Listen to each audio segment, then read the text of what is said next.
Hello and welcome to episode 13 of the Bytes podcast. And I don't think I'm feeling too unlucky today, even though it's number 13, although the rain did start pelting down about 30 seconds ago. It seems to have eased just now. It's a very wet and wild day here in Perth in Western Australia. And today I want to talk about the landing page or landing pages as part of, obviously, digital marketing. So what they are and sort of best practice with landing pages. So what is a landing page?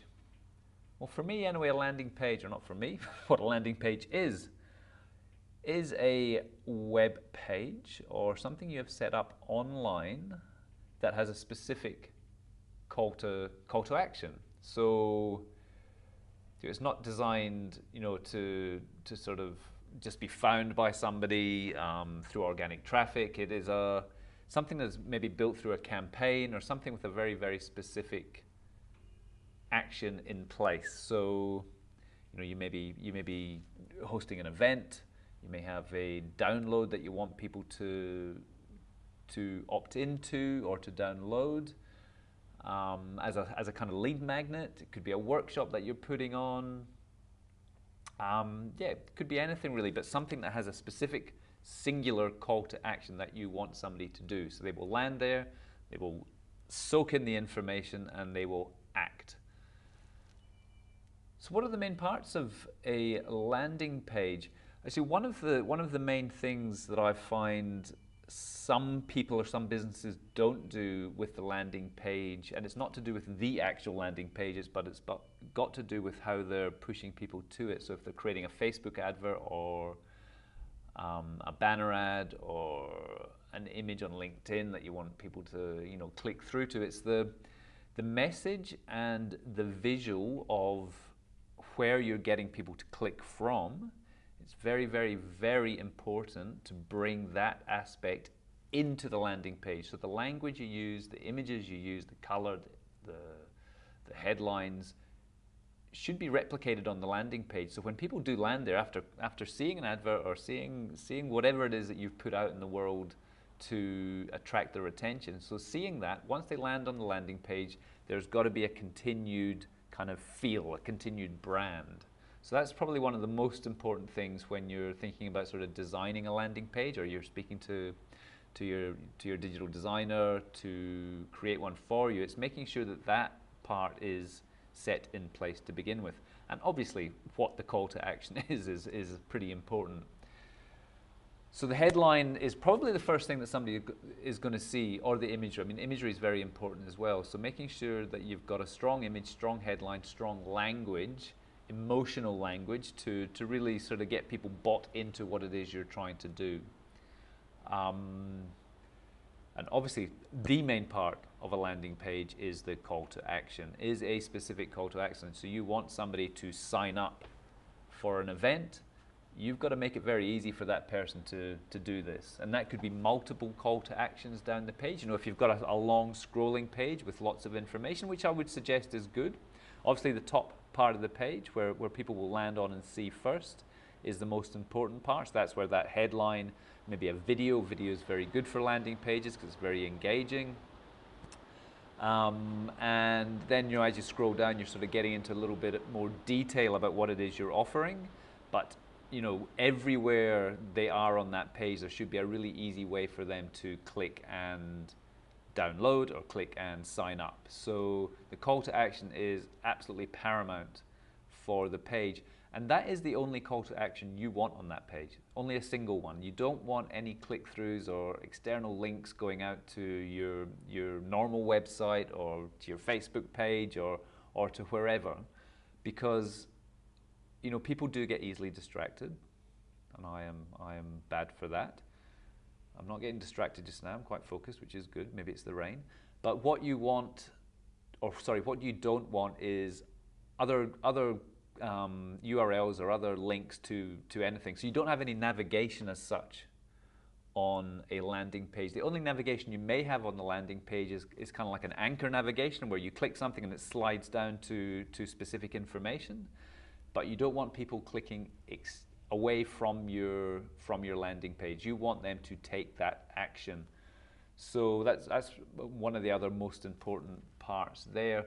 And really, get your information right. Be detailed in what you have. Have the design really, have like the user interface really clean so that you can give the information over in a really easy to digest way. So clear call to action at the top and headline. Supporting video, supporting imagery. And then sort of secondary information, deeper information, and sort that deeper information out into kind of bullet points, have sort of different sections going down the page. I'm using our friends at Hancock Creative, one landing page that we created for them. And if you do want to have a look at it, it's hancockcreative.com.au/CTW Sydney, all one, CTW Sydney. So hancockcreative.com.au/CTW Sydney. As an example of, well, we designed it, as an example of the perfect landing page. No, only joking. Don't let my ego get in there. But it's, we've created this landing page as a sort of really, it's got lots of information on it, but the information is broken up correctly down the page. It's got the specific call to action, which is now register for a waitlist. It was before, it was to register for the event, but the event filled up, which was great. It's got testimonials on there, which are really good for, it's got video testimonials on there, which is really good for, the confidence, or building the confidence in the user when they're on the page. And right the way, so you've got, actually the way we've set this one up, you've got kind of call to actions down the page, so register for your waitlist, which you click and a little pop-up will appear and you will fill that in. But right down the bottom of the page, you've actually got a full form that you can fill out as well. FAQ, frequently asked questions, are good for landing pages. Targeted information about whatever it is you're trying to do.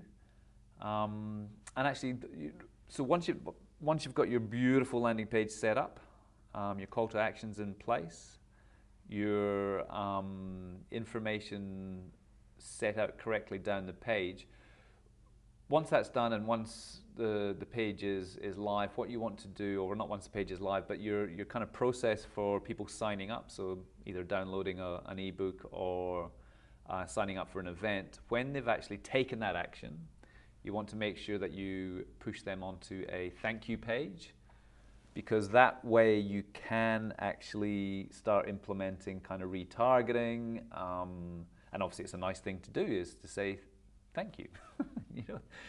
We're humans here, so it's nice to interact with people that way. But if you do have a thank you page, and you're set up for your page as your landing page, or set up for your your sitemap for your landing page experience as your landing page, and then your thank you page. That's probably all you need, really. But that way you can if you've got a Facebook pixel installed, you can tell Facebook to pick up the people that have landed on the actual landing page but haven't landed on the thank you page, meaning they've been to the landing page but they haven't actually gone through, so you can set up some retargeting on Facebook. But that's kind of like another topic. But that's kind of all I want to talk about with landing pages today. There's lots of different software out there that you can use, Instapage and a few others that you can use to create landing pages. We build all ours as a sort of custom build. Actually, the URL is actually quite important for the landing page. Well, not important, but it's nice to have a URL that's very specific. And different things you can do to sort of track that URL is use like a bit.ly, bit.ly, if you go to that website, a bit.ly link, which you can then track how many people have actually clicked on it. But yeah, so quick overview of what I've talked about. Hopefully it's made sense. Landing page, clear call to action, and keep your branding, your imagery, your copy similar to what you're getting people to click from. So your advert, your banner, wherever it is you're talking about what you want them to do, the event, the brochure, if it's a Facebook ad or a banner ad on another site, make sure when people click through that branding, the look, the feel is the same.